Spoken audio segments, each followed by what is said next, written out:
What is up, everybody? Welcome back to another episode of Beyond the Bubbles, the podcast about comics, anime, pop culture, and all that entails. Once again, I am Terry Williams, and the gentleman sitting next to me is Mr. Ben Dunn. How are you, sir? I'm doing great. How's everyone doing out there? Hopefully everyone is doing good. I know we have a topic we want to get into today, but before we do that, I wanted to ask you, I've had a couple of people ask me, what's going on with Ben? What's going on with Antarctic? Is there any new stuff coming out? Are you working on any new project? Or is it anything you can tell us is better? Well, besides our normal output of anthology titles, we're doing a lot of other stuff as well. We just picked up the license to do Your Hunter from the Future, the comic book. I saw that cover. Yeah. I like that. It's basically, I think, it's a collection of material from Argentina, the original comics that never have seen. I don't think they've ever seen print in the U.S., so this will be the first time they've Very cool. come here. Yeah. Very interesting. Yep. Man. And, of course, we're working on just our regular, normal, standard titles like like Ninja High School and Tomorrow Girl and Gold Digger and other things like that. So we're keeping pretty busy. Good. So today's topic, we are branching out into a topic it's kind of maybe a little uncomfortable at times, but it's something that I think that we really want to talk about. The whole Disney Gina Carano imbroglio or episode, whatever you want to call it. The lawsuit, yes. Yeah, basically. I mean, from what I understand, this all stemmed from when she made some tweets when it was Twitter, not X. And apparently they were tweets that the Disney company did not take lightly or appreciate it. I'm not sure if it's actually Disney itself that did this, but I'm sure there was the decision had to come from higher up because you don't just fire somebody just willy-nilly.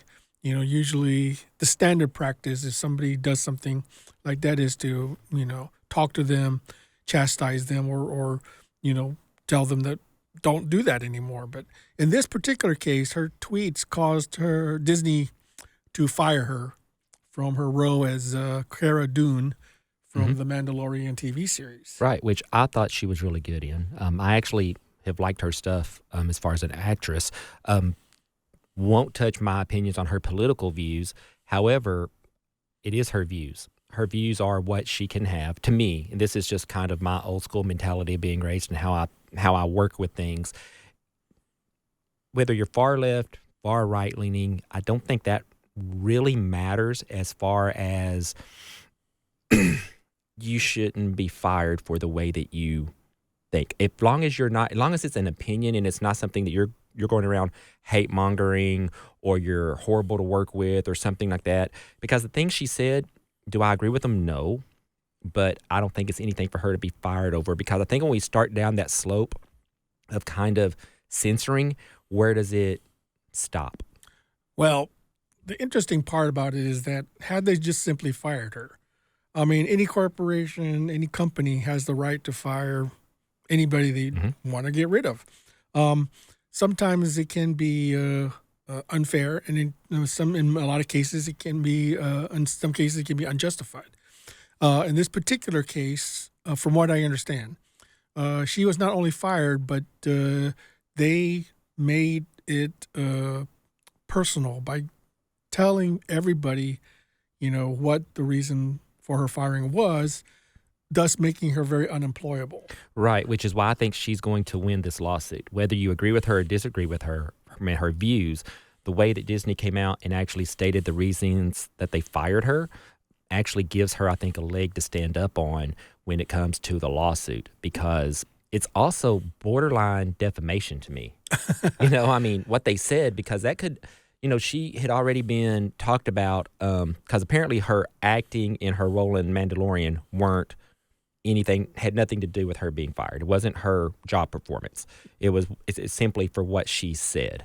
So she was already offered a new role in a spinoff series from The Mandalorian where she was going to be one of the stars. In her role in The Mandalorian, from what I understand, she was making $20,000 to $25,000 per episode. The new role was going to give her between $125,000 and $200,000. So when she goes with this lawsuit and whatever, I'm thinking that they're going to settle out of court, and it's going to be something where they offer her $5, $10 million, who knows what that number is going to be.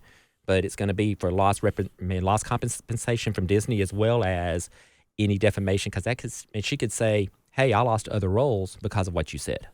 Well, what's interesting is that, first of all, I'm not a lawyer, so I have no idea. I don't know what the evidence is. I don't know what how the jury. I don't, depending if they get a jury. However, this was done. How long was the Mandalorian? About 3 years ago was when the first. Yes, her tweet started in 2020. Okay, so about 3-4 years ago, she got fired from Mandalorian, and she didn't do anything for 3 or 4 years. So why the lawsuit now? So is anybody who's ever, I'm sure, ever been dealing with a huge corporation, especially one like Disney, their strategy, from what I understand, is to keep things going in litigation for as long as possible until you run out of money.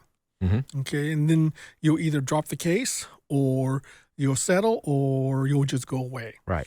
Okay, so, but in this particular case, what's interesting is that she waited so long to actually bring the lawsuit only because of a bit of Elon Musk coming in and providing her with the financial support to actually sue Disney. Now, if anybody who knows who Elon Musk is, he is like one of the richest men on earth. So he can keep a lawsuit going for as long as he wants. So he could actually outlast Disney in terms of a lawsuit. Oh, easily. Okay. My personal opinion is that they're not in it for the money. They're in it to humiliate Disney in the worst way possible. I think that for Gina Carano, it's not about the money. And then for Elon Musk, it's not. I don't know how integral is in this whole lawsuit situation. But he certainly is providing the financial support that she needs to take on a corporation like Disney. Because, if you and I were trying to sue Disney, we would probably be in litigation for literally years, and we would probably go broke way before any judgment was made. Absolutely. What I think she's trying to do, and this is purely speculation on my part, is that whenever you have a lawsuit, and I've been in a few lawsuits myself, so I know what it's like, you have to go into discovery, what is known as discovery, and that you find out as much evidence as you can to bring forth for either side, the defense and the prosecution, or the litigant, and then that's where they decide, how to move forward and what kind of evidence everyone has. And I think personally, I don't know this for a fact, but I think that's what scares Disney the most. Okay, that this all will come out in discovery, that they did have a vendetta against her, that they conspired to fire her, and to get rid of her in some fashion. And that could lead to all sorts of problems, because then if she can prove that her firing was unjustifiable, then that could bring a whole host of other lawsuits from other people who may have considered being fired unjustifiable as well. So this opens up a whole can of worms if she's successful in her venture. And I think this really worries Disney, I think, in some fashion, Right. I think that's why I believe they're going to settle out of court. I don't think Disney wants it to get that far. There's no way this makes it to court. Yeah. There's no way. Yeah. And because when you look at it, and again, I'm not saying that I agree with her. I simply agree with the fact that she was wrongfully terminated. Because to me, the big glaring point... It depends on what she wants. Okay, if it's just money, okay, maybe they'll probably settle. But I think she wants Disney to publicly apologize to her, admit that they were wrong, and that's something I don't think Disney is willing to do. From the articles that I'm reading on my side of the table right now, it looks like it's for money. Well, to be honest. If it's for money, then that's a whole different ballgame, you know. But I think Elon isn't, but back to my original point, the part of it that I guess bewilders me in Disney, and that they basically brought them upon themselves because of the way they worded her termination. They put it out there to public, and the fact that both Carl Weathers had a tweet that was almost the same as Miss Carano's, only worded from a different side of the field, so to speak. And then Pedro Pascal also had some tweets that were viewed as hurtful by certain people. and neither one of those being men, which is how people are starting to look at this, is that she was basically Disney fired her because part of it was sexual discrimination, that she's a woman, because the two men who had the same tweets, nothing happened to them. They weren't reprimanded publicly, nothing happened to them. Whereas Ms. Carano lost her job. And that looks really bad to the public eye. To someone like me from the outside looking in, and I have no dog in the fight whatsoever, but looking at that, it's like, okay, that's really wrong. Well, no matter what side you come on as far as the lawsuit is concerned, it is something that's generating a lot of attention, and it is it will remain to be seen whether or not it goes to court or not, it goes that far. If they do settle, then I think Disney will get off pretty easy. Mm-hmm. All it does just cost them money. But my understanding is that, and I could be totally wrong on this, of course, is that both Gina and Elon Musk want to humiliate Disney as much as they possibly can. And the best way to do that is to call out all the actions that they've done as they perceive as being unjust or unfair. Right. And another aspect of this, to me, that's kind of interesting and just, I guess, conspiracy theorist, is that the whole Elon Musk and his friend that's buying up all the shares of Disney. Nelson Peltz. Yeah, Nelson Peltz. They're friends, and they caught Elon, some media outlet, something, caught Elon somewhere and asked him what he was doing. And he basically said, hanging out with some friends, thinking about businesses we can acquire. Yes. And so a lot of people are taking that as meaning something totally different. So from the backside, is it basically Elon's using this, funding Ms. Carano, and basically saying, hey, we're going to make you look so bad that you're going to want to sell it to me? That's possible. I mean, the timing is interesting because they filed the lawsuit only like a few days ahead of the first quarter Disney earnings call, Mm-hmm. which they just had yesterday, and it could be that they're trying to make them look as bad as possible, or put them in the worst light as they can by using this lawsuit as to say, hey, there's something rotten going on in the state of Disney, And then I wonder if the timing of the lawsuit, as we talked about just a few minutes ago, if that has something to do with the quarterly postings and the way how bad Disney has done the last year or two. I mean, they've been struggling as far as... That's the thing. You can't hide numbers. Okay. Right. I mean, the thing is that numbers are numbers. You can't, you can try to dress it up. You can try to sneak it by, but you have to, you have to come clean when it comes to telling what you've earned and what you've lost. Yeah, there's a lot to this that this is going to be interesting either way it goes. And I just want to put out there for all of you watching, I am not saying that I support what she said. I'm not saying that she's wrong. I'm simply stating what I know and what I've seen. Any of you that know me know kind of where I lie. And it's one of those things of, and I know there's far left leaning, far right leaning, that kind of thing. I'm kind of in the middle in that let's do what's best. Why can't we come together and talk about our disagreements or our beliefs and maybe find a solution in the middle that works for everybody? Not that if I'm over here, you're wrong, and if I'm over here, you're wrong. That's, Well, so I just wanted that out there. Disney's been around for a long time, Yep. and for me, I grew up with Disney. A lot of people grew up with Disney. No, me too. The Disney's a great company with huge potential. They've done a lot, but it could be gotten to the point where they either feel like they can do no wrong. They have maybe it's set into them that that they've come to the point where they become so arrogant in their abilities that they don't see themselves doing something wrong. I mean, I don't know if a lot of people realize this, but Disney has, throughout its 100 years or so of existence, has been on the brink of bankruptcy many times. And a lot of people don't realize just how many times Disney has almost went out of business, because of bad decision making. And I don't know whether this is the point where they have to either realize, hey, we need to change direction, or keep sailing the same, charting the same course and hitting an iceberg, and you don't know. what their reasoning is for acting the way they're doing. So, I'm hoping that they'll change course. But I mean, like I said, numbers don't lie, and if they're losing money, from what I understand, on a huge basis, how much money do you think you can eventually lose before you realize we got to do something? Right.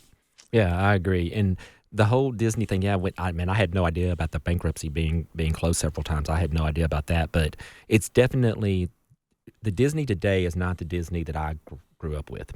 I mean, when I even up until 10 years ago, if Disney's name was on it, it was good.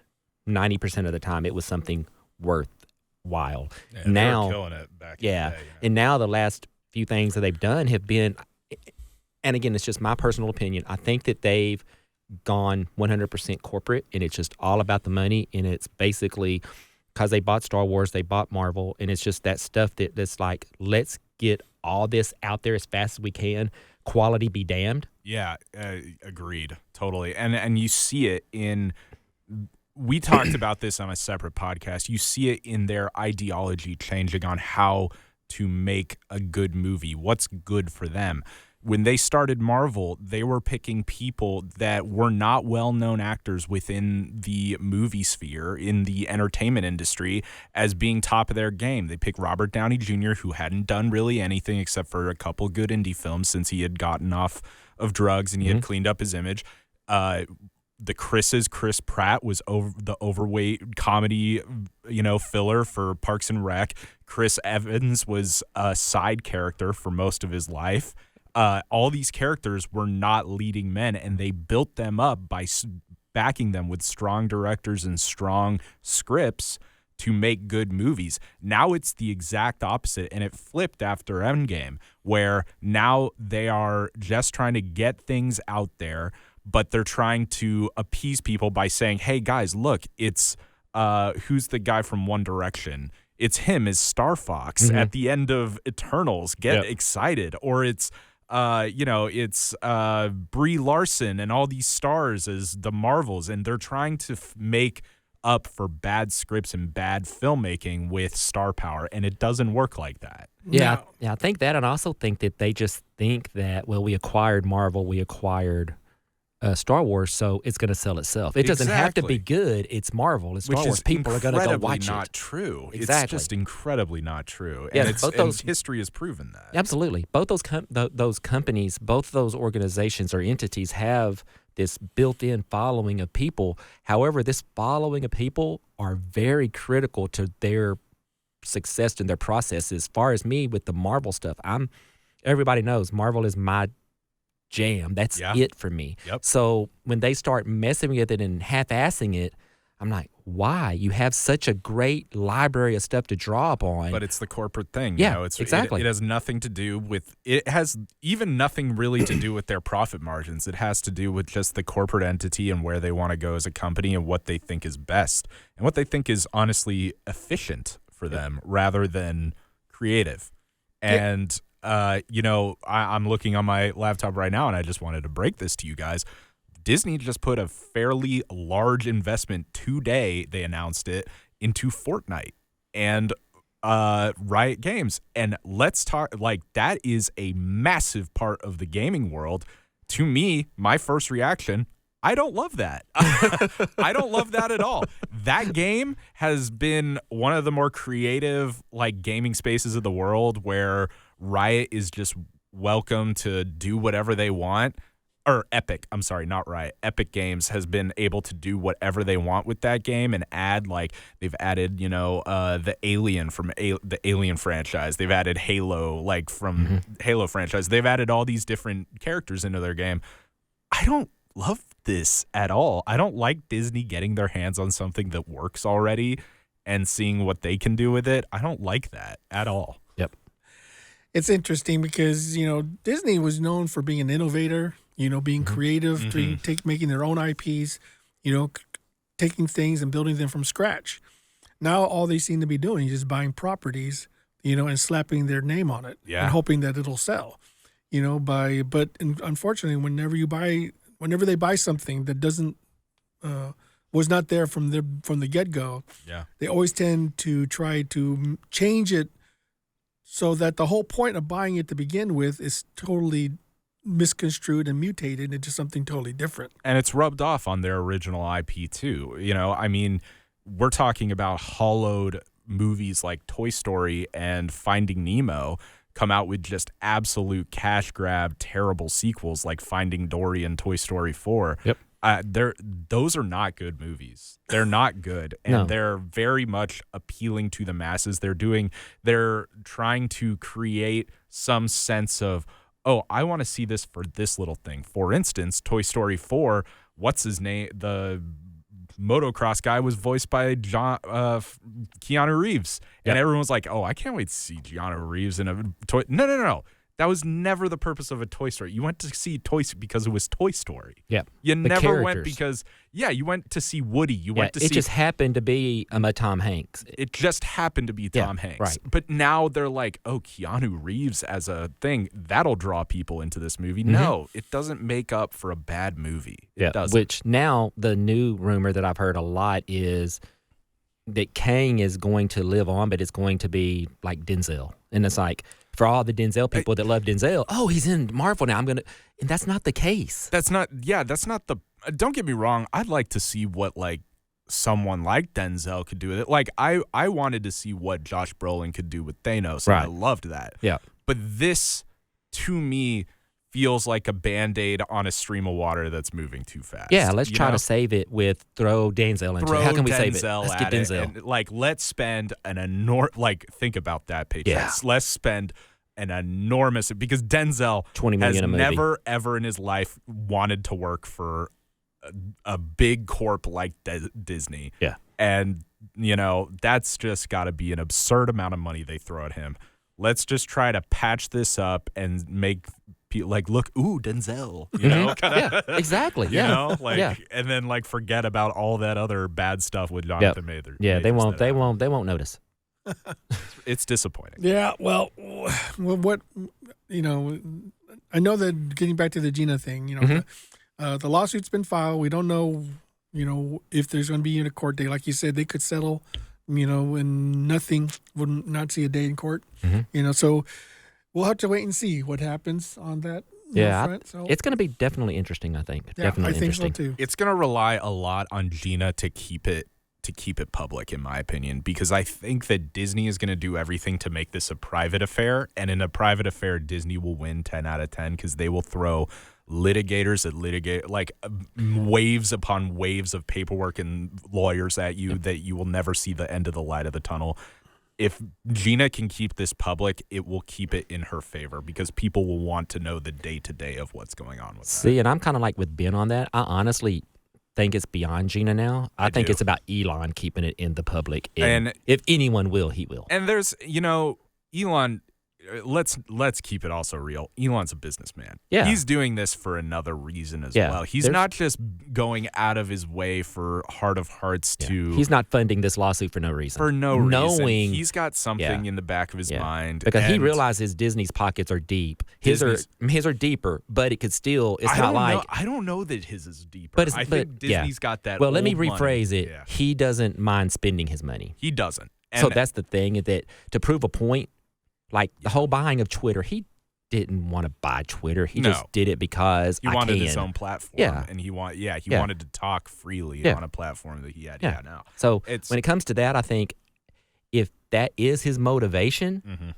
it could really get ugly for Disney. I think so too. But again, it's all speculation. It's all speculation, and I do believe that, this is going to be the difference between public and private. If it's a public affair, I think it leans a little bit towards Gina and Elon. But if this gets private, I have no doubt that Disney wins this and Gina does not make that much money off of this whole lawsuit. As soon as it gets quiet, that's worrisome to me. Yep. I agree. So on to another topic, big news for me anyway. Part of the reason I got back into comics. Well, it is, I think, the biggest event that happened to me in my comic reading history is the exodus from Marvel back in the 90s to create Image, which was led, one of the leaders of course, was Rob Liefeld, creator of Deadpool, Cable. artist, Cable, huge characters. X-Force. Yeah, huge characters. They went and started their own company. He took tons of Marvel's talents: Jim Lee, Todd McFarlane, Eric Larson, Mark Silvestri, just Marvel's top young talent away and started their own company. Rob Liefeld has announced his retirement from Deadpool. I'm not sure exactly what that means. I have no idea either. It seems very vague. He didn't just come out and say, I'm not going to do any more Deadpool stuff. I'm going to walk away from Deadpool. He just says, I'm retiring from Deadpool. I don't know what that means exactly. He's not been very clear as far as his intention is. My understanding is that he just doesn't want to have anything to do with Deadpool. He's just walking away. So that leads to believe of what possibly could have caused him to say something like that, because, creators and their creations are, they're linked. There's no way he can walk away from Deadpool without people, realizing that he was the creator of it. So it seems very strange for him to make that kind of statement. I have no idea, what his intentions are. He must have made it for some reason. And I have yet to figure out what that reason is. May I read a quote from The Hollywood Reporter by Rob? Sure. Rob said to The Hollywood Reporter a little bit ago when asked about Deadpool 3, about 10 years ago, I really felt like I was in a groove, and in my mind, I was going to do all of this until I was 70. But the eyes and the hands, the aches and the pains, they have a different timetable. I've learned as I've gotten older, the last year's worth of work was the hardest to produce. When asked about the last book that he's producing of Deadpool before he retires. So, I mean... So it could be health reasons, you think? It could be health reasons. It could just be maybe just a step back from comic writing in general. And maybe he moves towards sort of a executive producer role, or he's just going to focus on the management of the company. I don't know. Yeah, I know that he's always wanted to be involved with the movie aspect of it. Yeah, he's more interested in the exploitation of his characters, right, as opposed to actually doing the work. Right. He's one of those, when you think of Rob Liefeld, everybody thinks controversial, because that's kind of his MO. He's always been that guy. Some people even call him an asshole. Maybe he is. I've never met him. Really? I can't say I've never met him. I can say, without a shadow of a doubt, whether you like him or dislike him, he has an imprint on the industry. Absolutely. No matter what. I've worked with him, so I know what he's like. Oh, well, here we go. Yeah, so we back in the 90s, we teamed up with his Extreme Studios. We did a bunch of crossovers with Warrior Nun and some of his characters. So we've actually worked with him. Cool. We do know each other, but we don't know each other on a very intimate or personal basis. Right. We just know of each other. My understanding is that he's the bad boy of the Image Group. Mm-hmm. He was very young. He had a lot to prove. Mm-hmm. He wanted to prove it. He started drawing comics when he was like 16 or 17 years old. Very young. He was very, very young. He had a lot to prove. And as any young man out there, especially in comics, are want to do, is they just want to go out and prove themselves. And he definitely, did that. So I don't know what his health situation is. If it was his health situation, he's not willing to admit it, then, I can understand him wanting to back away from just drawing in general. Mm-hmm. But to say that he's retiring from Deadpool, that just seems odd to me. Yep. Because you don't walk away from a creation that you've made that's making people literally billions of dollars. Yeah, unless it's, again, back to Disney, unless they've taken up just too much control over it and he's just like, I'm wiping my hands off of this property. Well, if that were the case, if I was Rob, I'd probably say, well, keep paying me. I'll be happy. Mm-hmm. Yeah, we'll take that paycheck. Why retire from it? You take that paycheck. Just take the paycheck, man. Yeah. And from everything that I've ever heard of him, that would have been the type of move he would have done. So this retiring from it seems a little not Liefeld-esque. Well, I mean, sure.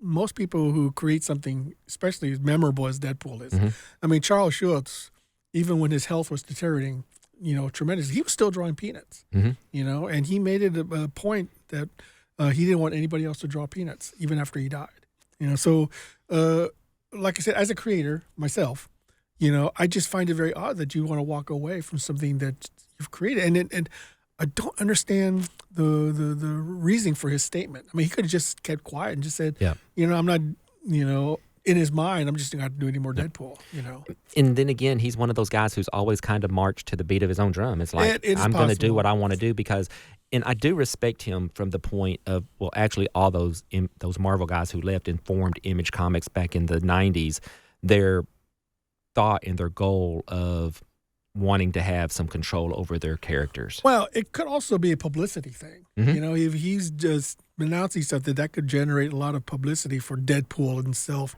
Yep. And they have a new movie coming out. So that could coincidentally. Be... It's not weird. He didn't do it the year before, but... Which, again, that is something from everything that I've heard. And, again, I don't know the man. I would love to meet him. So, Rob, if you ever want to come on, feel free. The offer's out there. Do the right thing, But Rob. it's one of those things where, that sounds like something that he would do from, everything that I've heard about him is something, well, we're going to add, because not only is it, they're bringing back Hugh Jackman for Man as Wolverine, X-23 is going to be in it, all these characters. Oh, by the way, the creator is retiring, so to speak. Oh, even more. Well, that would hit us comic guys. I mean, it got me thinking, Rob Liefeld. Well, like in comics, nothing's ever permanent. Right. He could very well the next year say, I'm unretiring. Yep. I'm going back to doing Deadpool again. I mean, it seems to me odd for him to make that situation. And then maybe he's doing it purposely to try to either drum up interest in the new movie or... for whatever other reason he's doing it, I don't know. But it just seems very odd. The timing seems odd to me. Exactly. And again, we're just spitballing and going off the stuff that we know and kind of thinking of our own ideas here. But, Mr. Liefeld, if you want to set the record straight, beyond the bubbles, let us know and come on. We'd love to have you. We'll reminisce about old times. Do the right Open invitation. thing. Open invitation. Yeah, anytime. You can rant as much as you want. Absolutely. We'll let you go. I'll just sit back and listen. Yeah, we love that. But so it's one of those things where I just go back to this industry that I love and this outlet, so to speak. For me, it's an outlet. I love reading the comics. I love the art. I love everything about it. So talking about it is just kind of fun and keeping it. I love that I can only imagine when I was a kid, I never would have heard. I mean, even then I didn't hear much. The only person I ever heard about in comics was Stan Lee. Now, in normal, everyday conversations around the world, people are talking about Rob Liefeld. They're talking about Gina Carano. And all of these are comic-related items or pop culture items, which is really, really, for me as a comic lover, it touches my heart in that my genre is being out there and people are actually talking about it in normal conversation. It's not just this little geekdom that's over in the corner, kind of the weird kids in the corner. Well, I'm sure there's a lot riding on this Deadpool movie because, a lot of people are saying that comic book movies are a dying genre, that nobody cares about it anymore. Yep.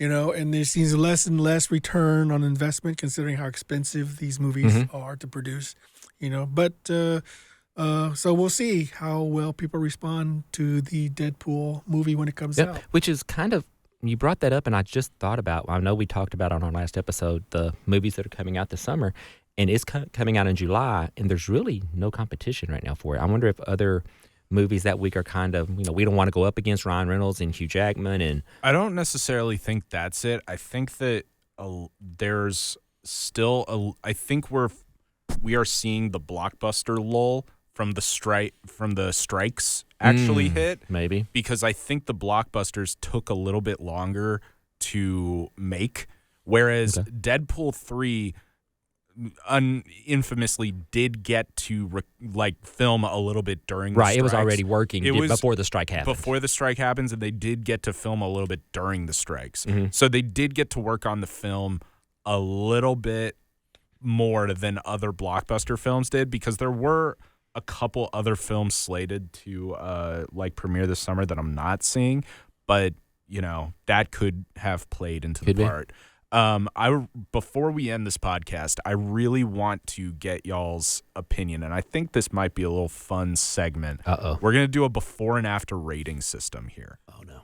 Okay. Deadpool 3 is going to be... Surprise rating system. Deadpool 3 is going to be, a whiles away. But I want to get your preliminary 1 out of 10. You can do 0.9, 0.8, point whatever. Like a grading system, 0.5 to Grading 10? system. Yeah. Okay. 0.5 to 10. No, 0 to 10. 0 to 10, okay. You could do 0. Okay. What do you think Deadpool 3 is going to be? And once after the film comes out, we'll revisit these and see whether or not you were accurate or not. Based on the first two, based on Ryan Reynolds, based on the fact that Hugh Jackman has attached his name to So it. let's start at the beginning then. What do you rate Deadpool 1 and 2 on a scale of 0 to 10? Deadpool 1 I rate is probably a 9. I love the 9. movie. Loved Okay. it. And then 2? Deadpool 2 probably a 7. Okay, Ben. I rate Deadpool 1 maybe about a 7. Okay. And Deadpool 2 maybe a 5. Okay. So this one, honestly, I'm thinking about an 8. You're thinking an 8. I'm thinking. 8.0 flat. 8, Yeah, 8 I'm flat. thinking 8 Okay. flat. Okay. I'm thinking 9. You're thinking 9? Yeah. Ooh, Wow. Some I mean- high-grade books. Well, I think, like Terry said, Ryan Reynolds is more intimately involved with this. He's had learning experience from the first two, so he knows what people love about Deadpool. So he's going to, and depending on who the script writer is, he's going to make sure that this is going to be a slam bang, no holds barred, over the top, third installment. Because if this is the last Deadpool movie, which I don't know if it will be or not, but if it is, then he's going to go out with a huge, a bang. And just the fact that they did Wolverine in more or less comic accurate colors and look, that tells me that he understands what comic readers like. They know what they want. He's in their, he knows he's in their groove, and he wants to produce something that not only comic geeks like me will like, but also he understands what the regular general population out there likes as well. And the other aspect of it, I think, is this might be the last Deadpool standalone for a while, but I think his big thing is to get Deadpool into the MCU. Yeah. So I think it's going to be good just for that. I just think they're going to not hold back. They're going to go no holds barred. They know how important this movie is, and depending on how much Disney interferes with the movie will depend on how the rating will, change. So an 8 and a 9. I'm going to go 7.5 on Oh, Deadpool 3. going under. I have mixed feelings about it. Okay. I love Hugh Jackman as Wolverine. I like Ryan Reynolds as Deadpool. I have concerns over,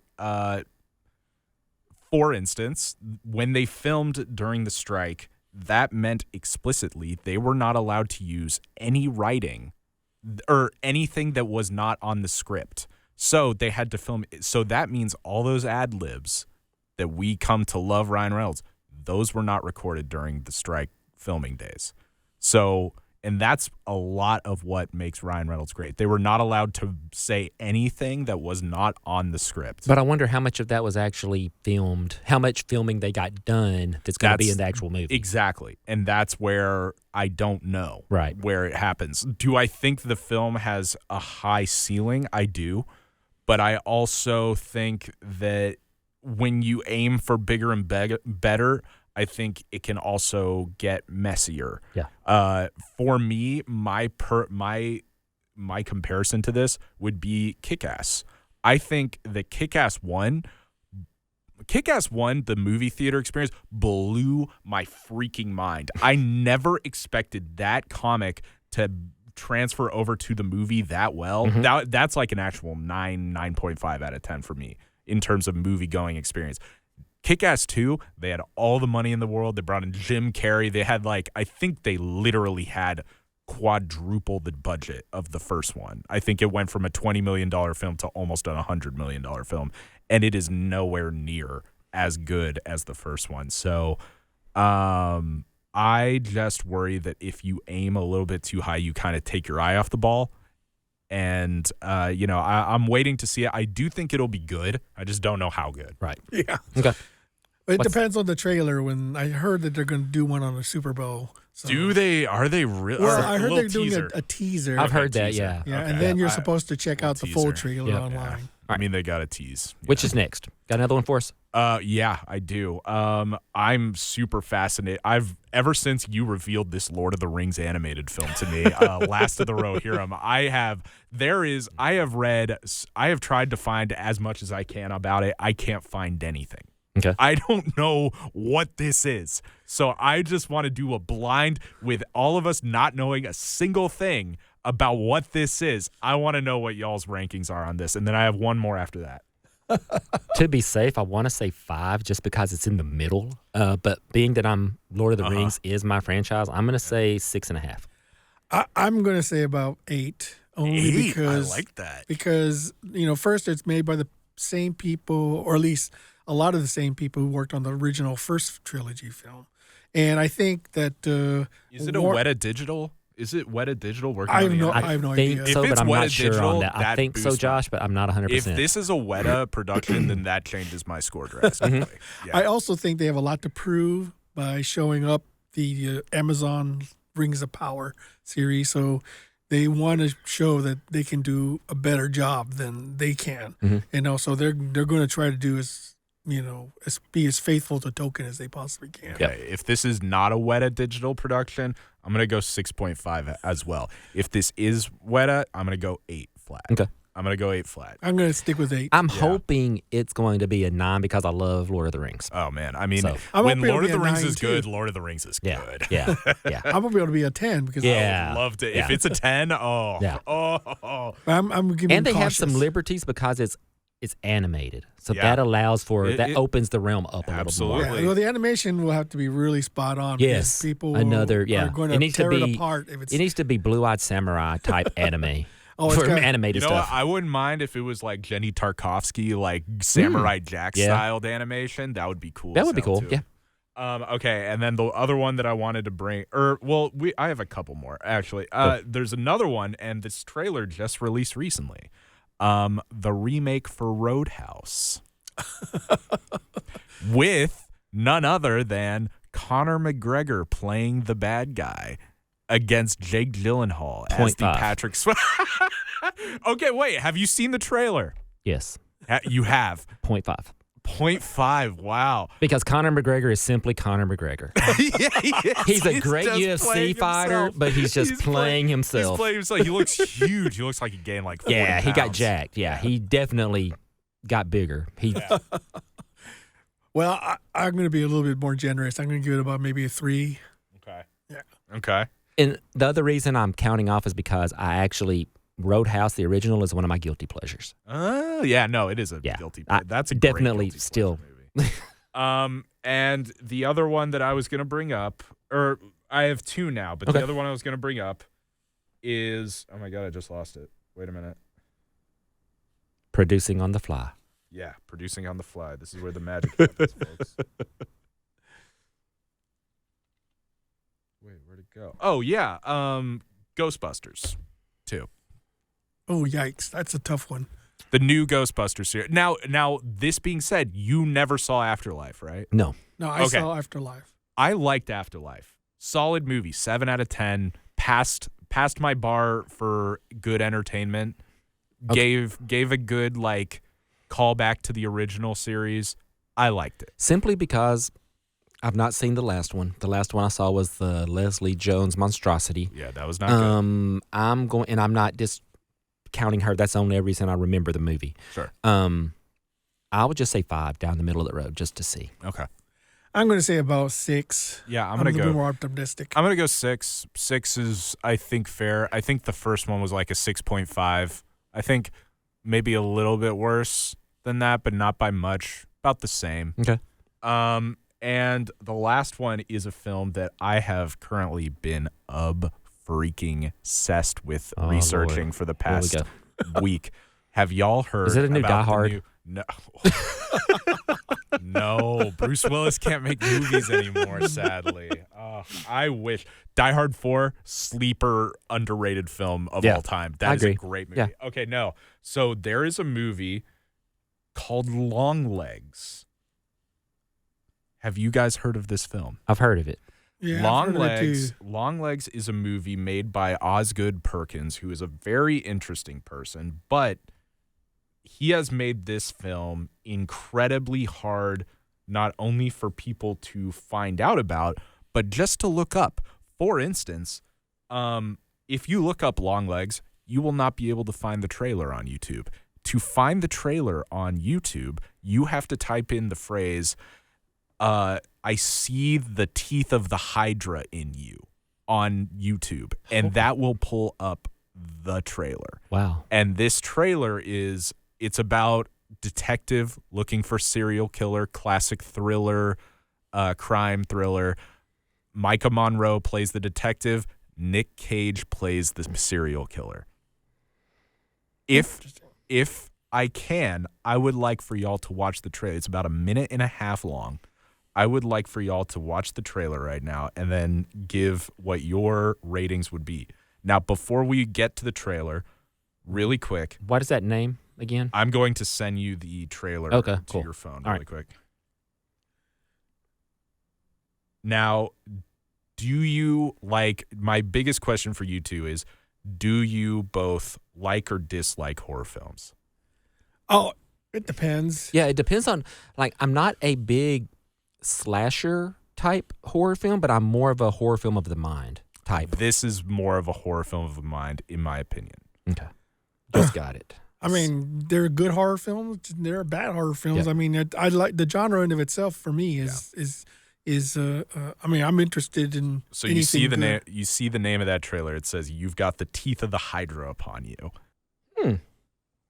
Interesting trailer. Let me tell you something. I'm so hyped for this movie. That's definitely an interesting trailer. My preliminary grade for this is going to be a 9 out of 10. I think this is going to be incredible. I'm going to say 8, just based on the trailer. I think it's going to be good. Yeah, it looks good. But I'm also a Nick Cage fan, so. Yeah, me too. I think I'll probably do about 7. I mean, it looks very Kubrick-esque.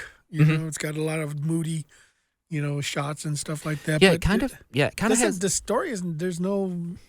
Don't get a layout of the story yet. Yeah, none. It's kind of. It's almost like the trailer. That reminds me of the trailer for a movie that I'm really high on that I saw last year that I loved, Infinity Pool. Oh yeah, Infinity Pool's great. It's that kind of a trailer type vibe for me, and I love Infinity Pool. Yeah, Infinity Pool is an interesting one. Yeah, made me think. This harkens back to me. It's very David Fincher-esque. I love David Fincher movies, and this reminds me of probably, in my opinion, my favorite film of his is Zodiac. And yes. Very good. This is very Zodiac feeling. Yeah, and I love that. So Zodiac, Seven. But I more towards Zodiac. Yeah, more like the slow burn, right? Like somebody's looking at you, you don't know where, kind of the thing feeling. Well, the dialogue should be very interesting. I can't wait to see. Yeah. Nick Cage as the serial killer. Sign me up. I'm down. Yeah, why not? Well, don't give it away. God dang it! Well, it's casting. That's just casting. We don't know. We don't know how killer. We don't. Well, we know he's in it. Well, I don't know he's the killer either. I could just be saying things. Yeah, that's true. Keanu Reeves is gonna pop out of the middle of the movie. Yeah. All right, that's it. That's all I got for you guys today. Those are the grades. We'll see. We'll revisit those in a couple months. See how y'all fared. All right then. Cool. Well, that was a fun episode. That's, again, the end of the episode. Hey, guys, we thank you all for joining us, tuning in, viewing us, listening to us, wherever you're listening or watching. We are on YouTube, Spotify, iTunes, every platform I think that you can find us. We're out there. We're all over. So go out there, hit the like, subscribe, leave comments. Let us know what you think. If you have a question for Ben, if you have a question for me, if you just want to yell at Josh about Die Hard not being a Christmas movie, you can. Because it is. I support that movement. And again, Mr. Liefeld, if you want to come on, please feel free. We would love to have you. But again, thank you very much. Adios. Thanks, folks. See ya.